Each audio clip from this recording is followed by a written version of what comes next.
હાલો દોસ્તો, જય શ્રી કૃષ્ણ. ખરા તડકાના આપ સૌને પરમાર કૈલાસબેન તરફથી જય શ્રી કૃષ્ણ. કેમ છો બધા? મજામાં? મજામાં જ રહેવાનું.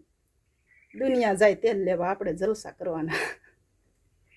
એટલે મોજમાં રહેવાનું. તડકા ભલે પડતા, કામ કરવાનું, પણ તોય પોતાનું ધ્યાન રાખવાનું અને આનંદમાં રહેવાનું, કારણ કે કામ કર્યા વગર તો છૂટકો જ નથી.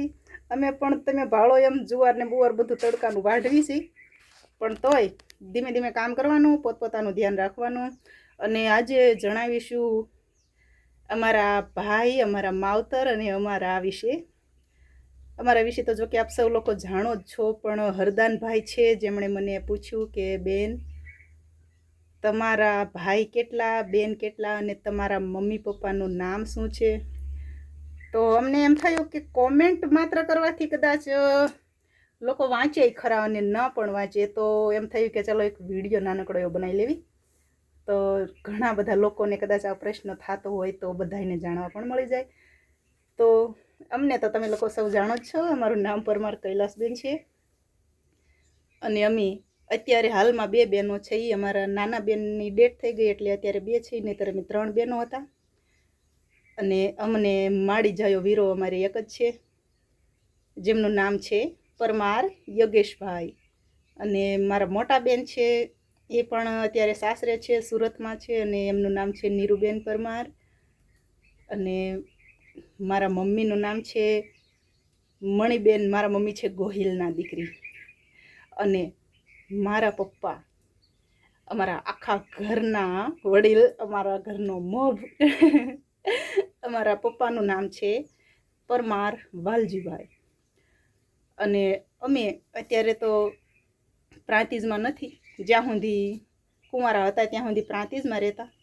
અત્યારે મારા મમ્મી પપ્પા, મારા ભાઈ બધા પ્રાંતિજમાં રહે છે, પણ અમે જસદણ તાલુકામાં ગામ વડોદ છે અને ત્યાં અમે રહીએ છીએ. અને અમારા પતિદેવનું નામ છે ચાવડા રમેશ. અને અમારા કાનોડો અમને ભગવાને માતાજીએ એક દીકરો દીધો છે અને એનું નામ છે ચાવડા સુજલભાઈ. અને અમે પોતે પરમાર કૈલાસબેન. તો કેમ છો બધા? મજામાં ને? ફરીથી એક વખત આપ સૌને દિલથી જય શ્રી કૃષ્ણ. કારણ કે તમે જે લોકોનો પ્રેમ, ભાવ, સપોર્ટ, કોમેન્ટ, લાઈક આ બધું તમે જે દિલથી કરો છો ને, ખરેખર આનંદ આવે છે. આપ સૌની કોમેન્ટો અમુક ટાઈમે વાંચતા હોવી એટલે એમ લાગે કે ફેસ ટુ ફેસ વાતો કરવી છે એમ. તો ફરીથી એક વખત આપ સૌનો દિલથી ખરેખર આભાર.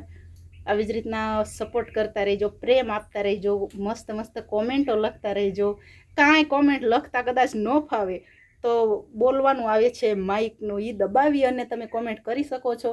ઘણી વખત ગભરુભાઈ ધાધલ છે, એમણે પણ એમ કહેતા હોય કે ભાઈ ભણેલા નથી પણ બોલીને કોમેન્ટ કરવી છે, ક્યારેક કદાચ ભૂલ થઈ જાય તો માફ કરજો. એવી જ રીતના અલ્લા રખા ભાઈ છે, એવી રીતના ઘણા બધા લોકો છે જે બોલીને કોમેન્ટ કરતા હોય છે.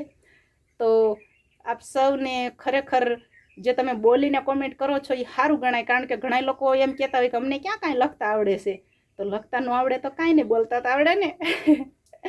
તો સારું, મસ્ત મસ્ત કોમેન્ટો જેમ નામ આપો છો એમ નામ આપતા રહેજો અને ખુશ રહેજો. બાય.